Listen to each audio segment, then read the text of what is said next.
Мирный план США отвергнут, документы отправили обратно. Как отреагирует Трамп и не станет ли эта переписка поводом для нового конфликта?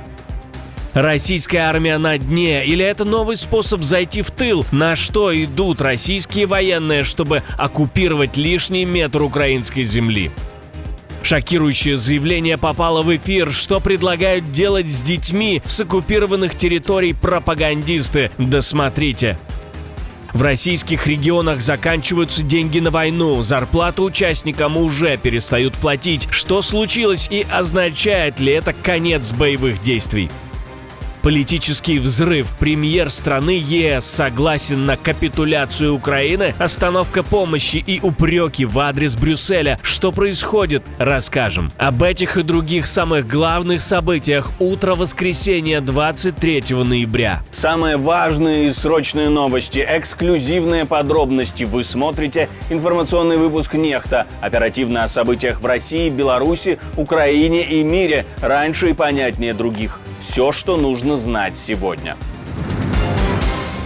Атака по российской энергетике, о результатах которой стало известно только через сутки, она обернулась взрывами, гибелью людей и масштабными отключениями света. Украина ударила по Сызранскому НПЗ в Самарской области, одному из ключевых заводов Роснефти, и уже не впервые. По данным губернатора области, 2 погибших, еще 2 получили ранения после падения БПЛА при отражении атаки. Местные жители подтверждают, удар пришелся именно по Сызранскому нефтеперерабатывающему заводу мощностью 8,5 миллионов тонн в год. Летом он уже был выведен из строя после аналогичной атаки.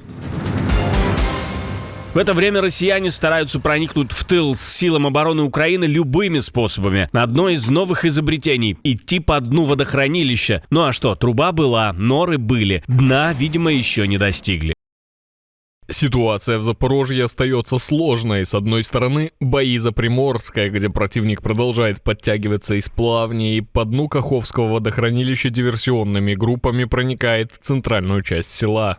Оккупанты продолжают давить со стороны Приморского и пытаются обойти населенный пункт с запада. Несмотря на постоянные штурмы, взять Степногорск враг так и не смог. Более того, россияне не сумели закрепиться даже в многоэтажках на южной окраине. Под их контролем только часть домов. Дополнительное давление создает попытка прорваться по трассе на Григоровку. Севернее Приморских дач – открытая местность, где россияне не могут удерживаться, поэтому рискованно забегают туда, где есть хотя бы здания и окопные линии.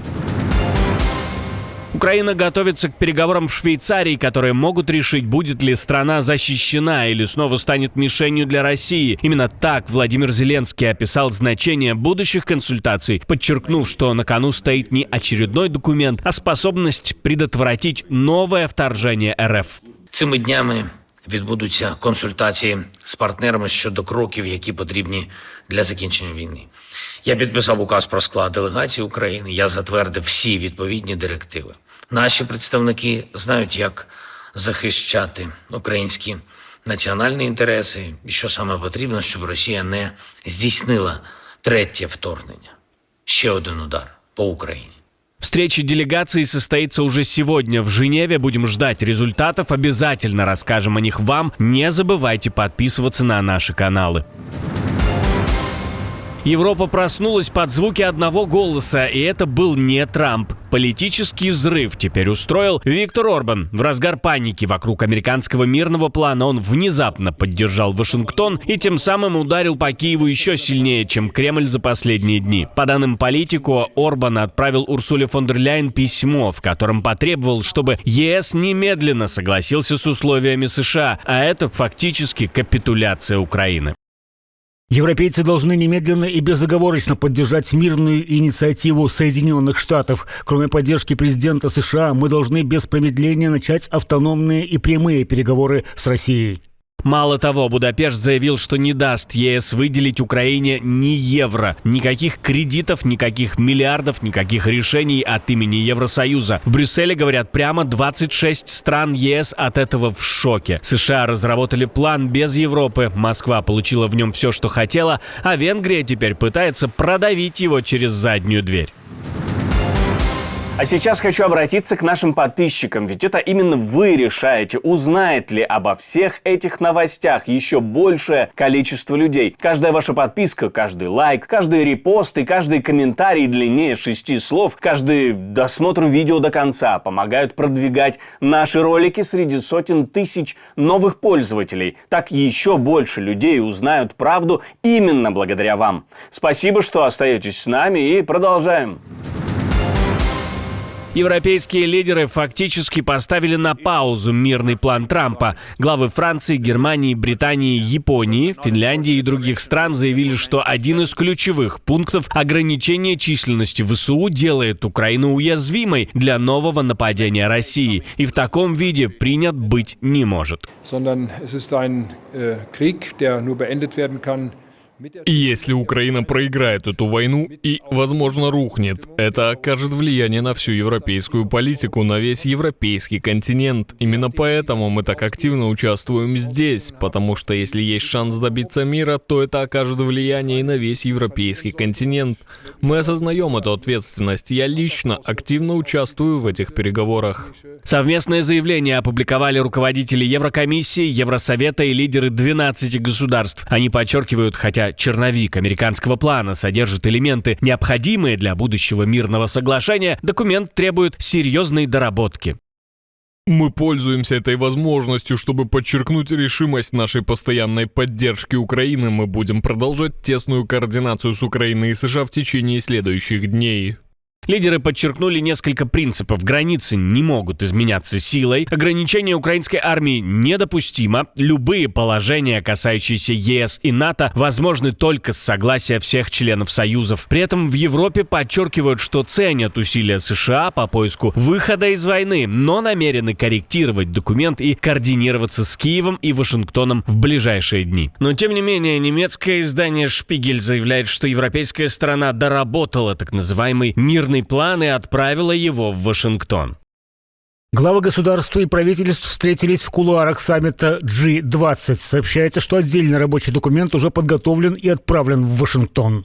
Со всеми деталями будем оперативно вас знакомить на наших каналах в YouTube, Telegram и X. Не забудьте подписаться. К слову, услышать эту цитату и увидеть самого Фридриха Мерца удалось далеко не всем. Российских так называемых журналистов ограничили в этом праве, то их просто не пустили. Один из членов немецкой делегации заявил им, что только немецким журналистам можно послушать своего канцлера. Про себя, видимо, добавил: а вы даже не журналист.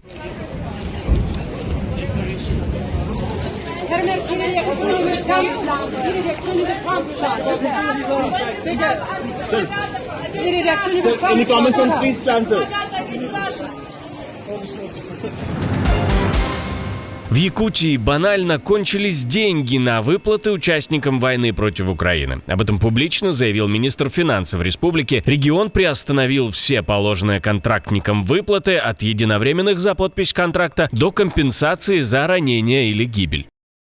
К сожалению, у нас действительно сложилась такая ситуация. Мы не можем заранее рассчитывать, какому количеству людей понадобятся выплаты. Это на фоне того, что к концу 2024-го в войне участвовали более 8 тысяч якутян, а известно о как минимум 1954 погибших. В мае власти увеличили единовременную выплату за отправку на фронт до суммы в 1,8 миллионов рублей, но денег на эти выплаты сейчас уже нет. Финансовая ситуация в регионе провалилась, дефицит бюджета за первое полугодие почти 24,5 миллиарда рублей. Это в 10 раз выше планового. Госдолг вырос до почти 70 миллиардов. В бюджете 2026 снова дыра на 7,5 миллиардов. И это не только Якутия. Хакасия в ноябре полностью отменила региональные выплаты семьям погибших. Материальная помощь участникам войны сокращена почти вдвое, с 600 миллионов до 287. Бюджетный дефицит 7 миллиардов и риски его дальнейшего роста. Российские пропагандисты предлагают лечить детей на оккупированных территориях. В смысле, лечить от якобы промывки мозгов. И страшно даже представить, какими именно способами. А мы что, забыли, как было, когда Мариуполь взяли и когда освободили от нацистов? А детишек же, им же голову промывали давно. И, мы можем об этом громко не говорить. Но детишки-то вообще были настолько отравлены, а их же надо лечить. От чего лечить и чем отравлены, зачем трогать детей или вообще кого-либо, пропагандист не уточнил, но точно надо, и предложил назначить за это ответственных. В Нигерии снова эвакуация из-за угроз. Власти в спешке закрыли уже 47 школ. Родители вытаскивают детей прямо перед экзаменами. В субботу родители массово забирали своих дочерей из федерального колледжа для девочек в городе Зария на севере страны. Хотя финальные экзамены должны были начаться уже в понедельник, власти приказали немедленно эвакуировать школу из-за новых сигналов о возможной атаке. Нам сообщили из школы вчера, что мы должны прийти и забрать детей сегодня утром по соображениям безопасности, что я, конечно, понимаю, потому что как родитель вы можете представить себе наше беспокойство. Так что это болезненная мера, но я думаю, что тут можно сделать? Родители тоже говорят, что вынуждены мириться с этим, хоть и тяжело, но один из них рассказал, что вернул дочь в школу всего неделю назад и теперь снова вынужден ее забрать по звонку учителей. Север Нигерии уже много лет живет под угрозой нападений вооруженных группировок, а массовое похищение детей из школ стали системной проблемой. Именно из-за таких рисков власти за эту неделю и закрыли почти 50 школ. Отдельное спасибо, что досмотрели до конца. Спасибо за ваше доверие. Жду развернутых комментариев, лайков и репостов. Это важно, чтобы нас становилось больше. На этом пока все. До новых встреч и хороших вам новостей.